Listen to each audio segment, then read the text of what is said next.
and Taj had had a limo.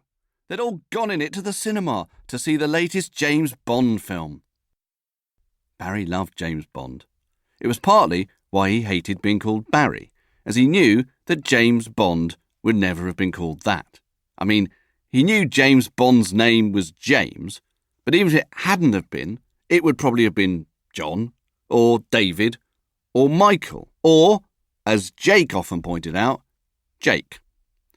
Barry said this wasn't true, although in his heart he knew it kind of was, what with Jake being, in name terms, really quite like James.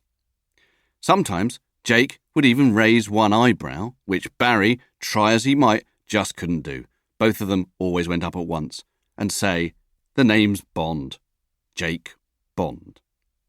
Barry agreed without saying so that it sounded kind of okay. Certainly better than "The name's Bond. Barry Bond." Jake and his eyebrow were at Barry's house on that Sunday, 6 days before his birthday, when Barry got really cross with his mum and dad. All three of Barry's best friends were on the doorstep, listening to Jeff Bennett say, "No, sorry," which Barry thought, and not for the first time, was something his dad said a lot. Jake was holding a Nike Premier League football.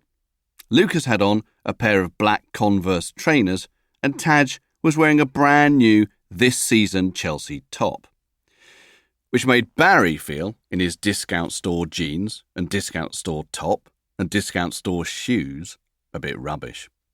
Although not rubbish enough to stop him wanting to go out and play with them.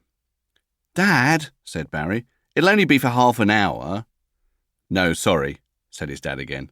"You know we don't let you go in the park without a grown-up." Barry looked back at his father's frowning face. He looked very tired, although Barry couldn't work out how tired, as Jeff Bennett always looked tired these days. There were bits of grey in his hair.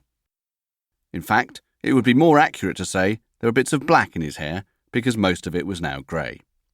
He was wearing his navy IKEA shirt, which he didn't have to at weekends.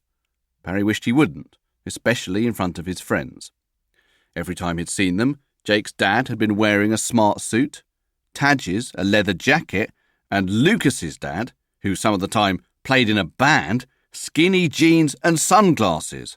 Even, Barry noticed, when it wasn't sunny. "But," said Barry, indicating with his hand the three boys on the doorstep, "all my friends are allowed to." "Well, that's up to their mums and dads, I'm afraid." Barry turned and looked at his friends, at which point Jake raised one eyebrow, which gave his face an expression that seemed to say very clearly, "Oh dear, Barry, such a shame that you're lumbered with these silly, strict and tired, bad clothes-wearing parents." He didn't say this, though. He just said, "Sorry, Barry," and turned round, bouncing the football as he went. "Yeah, sorry, Barry," said Taj, joining Jake. "Me too, sorry," said Lucas, who for some reason waited until he'd got to the end of the Bennett's front path before turning round again to say, "Barry."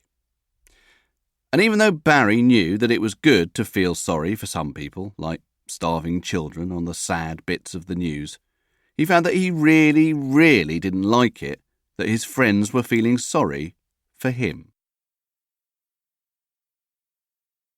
Chapter 2. But that was just the start of Barry's bad day. It got worse later when he was trying to talk to his dad during tea.